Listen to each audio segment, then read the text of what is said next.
হিন্দুদের শিবের মন্দিরের সামনে বসে মাটন খাচ্ছে, আবার খেতে খেতে বলছে আমরা হাবড়া অশোকনগরের ছেলে, আমরা সব বাড়ি 4 তারিখে নাকি খেলা হবে। এই কথাটা কে বলছে? না ওই শিয়ালদার সেই ভাইরাল পকেট পরোটা বিক্রেতা রাজুদা। দেখুন একবার।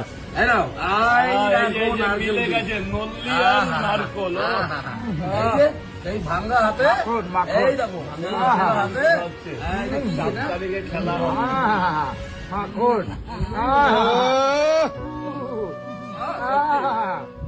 আমরা হাবড়া অশোকনগরের ছেলে, আমরা সব পারি। এই হচ্ছে নারকেল কি সেই স্বাদ। আমি নল্লি কি দেখলেন তো? ভেবে দেখছেন কোন পর্যায়ে পৌঁছে গেছে? 4 তারিখে খেলা হবে নাকি গোল হবে তাতে আমাদের কিচ্ছু যায় আসে না। মাটন খাচ্ছেন তাতেও আমাদের কিছু যায় আসে না, কিন্তু সেটা শিবের মন্দিরের সামনে কেন? পেছনে স্পষ্ট লেখা রয়েছে নর্মদা শিব মন্দির। মহাদেব যাকে আমরা পশুপতি নাথ বলি, তার মন্দিরের সামনে মাটন খাওয়া হচ্ছে। এবার একবার ভেবে দেখুন। এই ভিডিওটা সকলে শেয়ার করুন যাতে এই ঘটনাটা পশ্চিমবঙ্গের প্রতিটা মানুষ জানতে পারে এবং কর্মের ফল অবশ্যই যেন পায়। এটুকুই বলার ছিল। জয় শ্রী রাম।